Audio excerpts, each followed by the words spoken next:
Welcome to the AFR Saints channel, where we provide you daily content on your favorite team, the New Orleans Saints. Do us a favor and hit that subscribe button. Be sure to leave your comments below and smash that like button. Who dat?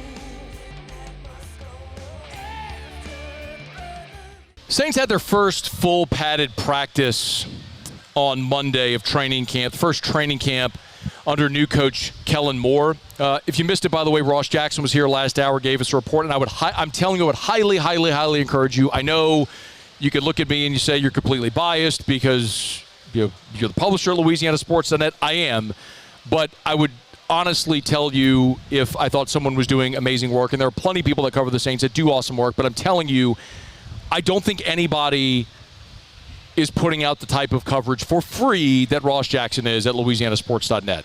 He sends us every day a comprehensive 6 pages of notes from their training camp practices that we edit down and format as a training camp report.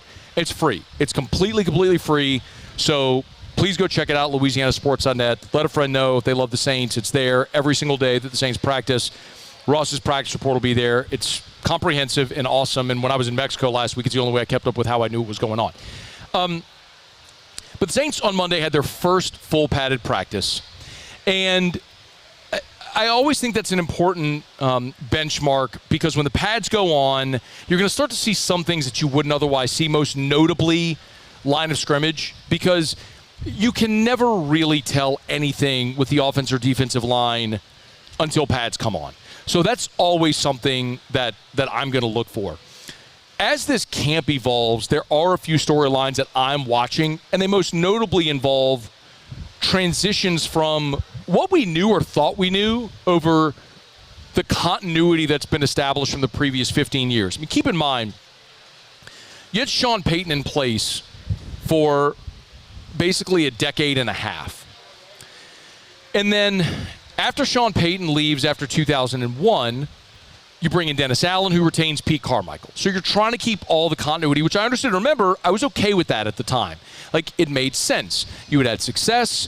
Dennis Allen had been a head coach. You hope maybe he learned his lesson. You maintain a lot of the continuity, the leadership on the team. There's less turnover. Like, I got it.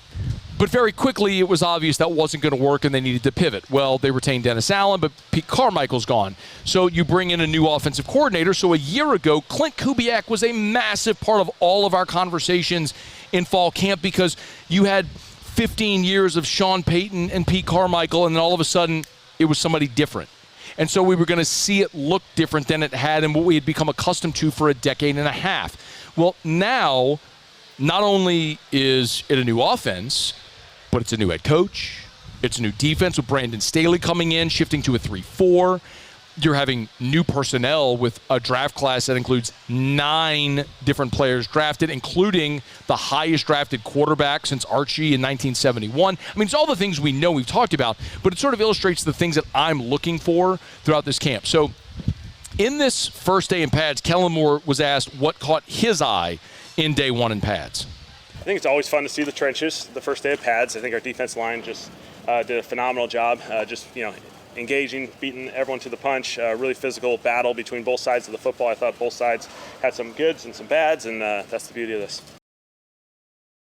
Remember, the New Orleans, I'm glad he said the defensive line had the day they did, because it's the first thing I told you I'm looking for. When you put pads on, offensive, defensive line, and this felt like a day where, according to Ross Jackson's report, according to Kellen Moore, the defensive line had a day. The tackles struggled to block Granderson and Chase Young, and in the middle, the run defense performed well also. Remember, when the New Orleans Saints were going through their great streak from 2017 through 2020, when, boy, they were close a couple times, they had that incredible streak of consecutive games without allowing a 100-yard rusher. They literally broke a record that the 2000 Baltimore Ravens, the greatest defense in NFL history, had. Last year, the New Orleans Saints were second worst in the NFL in rush defense. They were second worst in rush defense, and they were bottom half of the NFL in sacks. The defensive line was atrocious a year ago. There's no other way to say it. They were atrocious. So what have they done? They drafted Vernon Broughton. They went and added Davon Godchaux. They re-signed Chase Young, who you hope's healthy and has a great season this year. They added a linebacker in Danny Stutzman.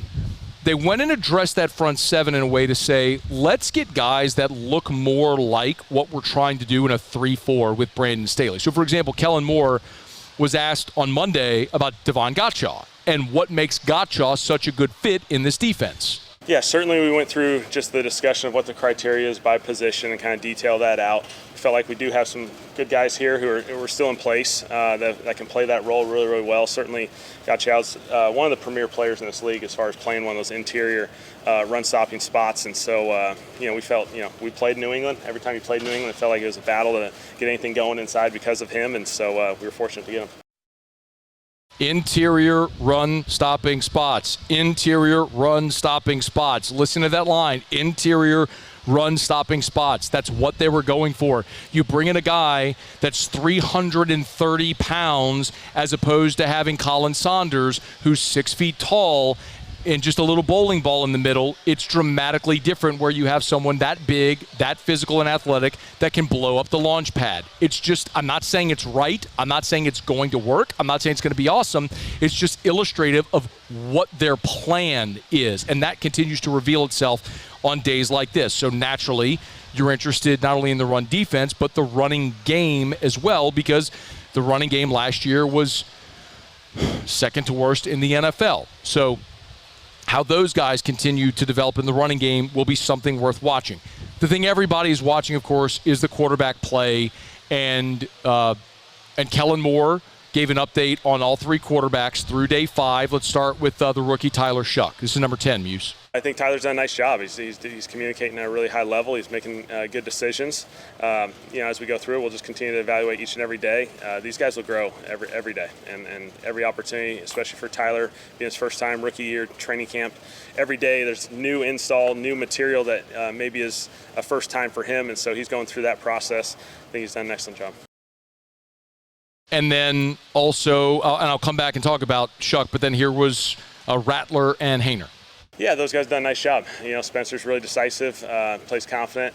He gets the ball out. He's done a nice job, and Jake's done a lot of the same stuff. I think these guys, they played a little bit more football over the last couple of years, and so their experience, obviously, they can lean on, and they're doing a nice job. Hat tip to Ross Jackson, who in the reports that I referenced does a rep charting and rep distribution in each of the practices. Tyler Shuck had 22. Spencer Rattler had 20. Jake Haener had 12. Their passing totals, Tyler Shuck, 8 of 11 with 3 passing touchdowns. By the way, so 8 of 11 today. So far in camp, he's 24 of 41 with 3 touchdowns. Rattler today was 8 of 13 for camp. He's 40 of 57. Remember, Shuck is 24 of 41. Rattler's 40 of 57. So he's had more opportunity and he's had more success. 6 touchdowns and 2 rushing touchdowns on top of it. He has thrown 2 picks.